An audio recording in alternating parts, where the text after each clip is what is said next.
this week's edition of Dragway Memories.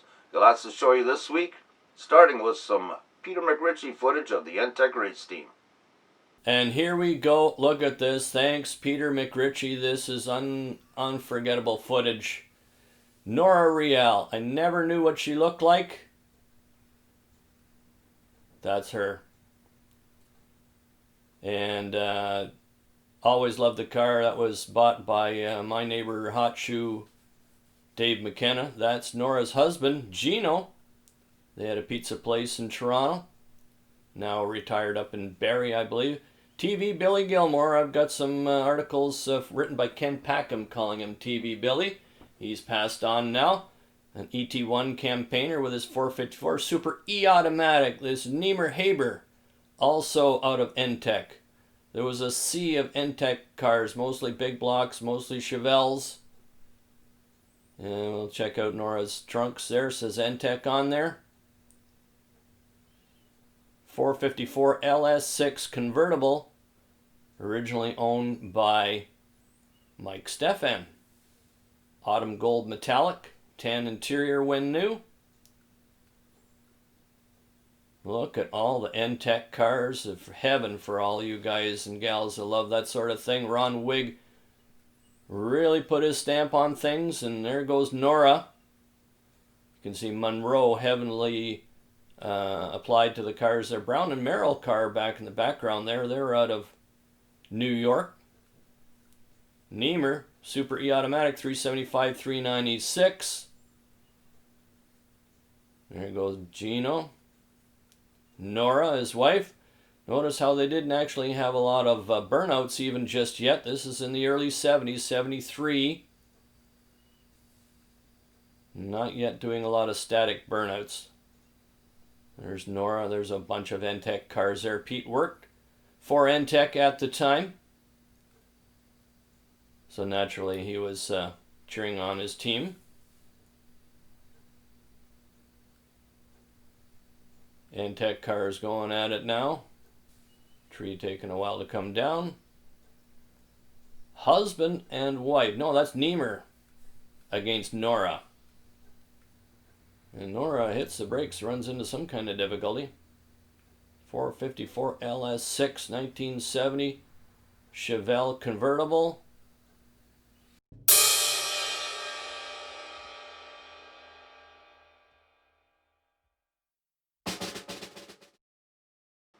Here's some box art for you. I love the box art.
Bill and I decided to do some top 10 lists. These are just subjective lists. It is in the top 10.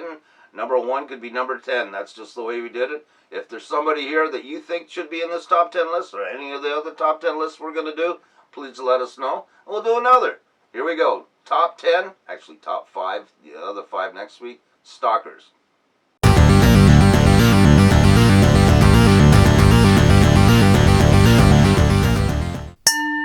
Number 10.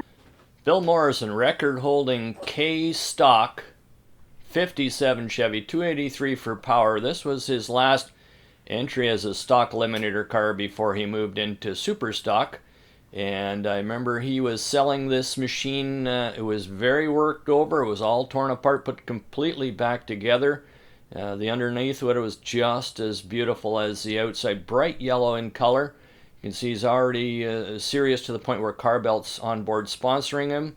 This was called Too Much Midnight Oil. This was his third and last stalker, all of them 57 Chevys, and the sedan delivery, also a record holder. This is at Toronto International Dragway, and because there's no big sign on the front of the building, I'm going to say this is 1970. Number 9. Camille Theroux, and boy oh boy, this man knew how to run different classes, both automatic and stick. Here you see him as a Q stalker. It ran as an R stock automatic, just to name a few off the top of my head. 220 horse, 283. And he picked the wagon because back in one of the stock Eliminator variants, they had to run street tires, and of course they had very little traction. So the wagon was the way to go with all the weight on the back. You can see the NHRA, that isn't all of them too. The many times national record holder. He won divisional races. He towed sometimes if he had the money and time to do it. And this car was able to set a record. He would just move some stuff around, make it a 9-passenger wagon, and take the seats out of it. And this car was a many combination car, which allowed him to go out and set a record that wasn't bombed all to heck. This car was first called the Protester. And he had been torn down numerous times, was never found illegal. Straight shooting guy. This car is now owned by the Dean family and is still run today as a competitive stock Eliminator car. Number 8. Donnie Cloak, and this put Donnie on the map big time. He's made the cover of Wheelspin News, which was a really big deal. They've covered all forms of auto racing worldwide, concentrating on Canadians, of course. And this is when he won the whole enchilada. I think it was $10,000, and it was a runoff between him and the top eliminator guy was Jimmy King in a top fuel dragster. This was the last run of the day, and Cloak beat him. Won a lot of money, just changed his life forever. This is Cloak's one of the many Cloak's hangers. And of interest is, you see Osborne Automotive. It's actually Osborne with an E, so the letter I don't know if that was on purpose, but the Cloak's hanger was also without an E on the end. So this car went on to race in other forms of stock Eliminator car, and I believe it found its way to California, where a guy is running it as a street strip machine in California. So very famous, Donnie Cloak. This was a huge deal, and I hope he still has those trophies because he's got 2 of them there and $10,000, a ridiculous amount of money back in that day. Number 7. Joe Kenny. There was 2 Joe Kennys, an American and a Canadian, and quite often you'd find them both in the same place. This is the Canadian Joe Kenny, and this car was a beautiful Corvette, fairly new at the time, and it was beautiful. It was always a summer-driven car before Joe made a stalker out of it. And this machine was able to bomb the records at will. I know it held 2 records, and you can see it's out of Bowen's Automotive, and there was a lot of guys like Billy Evans and stuff that came out of that facility as well. Joe Kenny, the Canadian version, and you could see him at all the divisional events, and very prolific. He had a Econo altered Opel GT, I think was one of the last cars that he campaigned. Danny Fletcher in the background with John Diebold. Number 6. Linda Pleva, 410 horse, 427. it was, if somebody wanted to buy one, it wouldn't be too difficult to put it together, but it's one of those ones where John Phillips knew how to manipulate things, part numbers, using the Canadian angle. Well, it's a Canadian casting.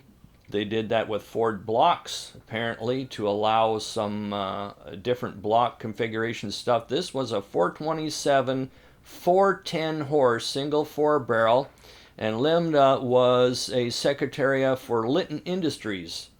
Later on, Linda and John Phillips did get married, and they ran that car with light blue at first and then dark blue, and with dark blue version it had Krager SS mags.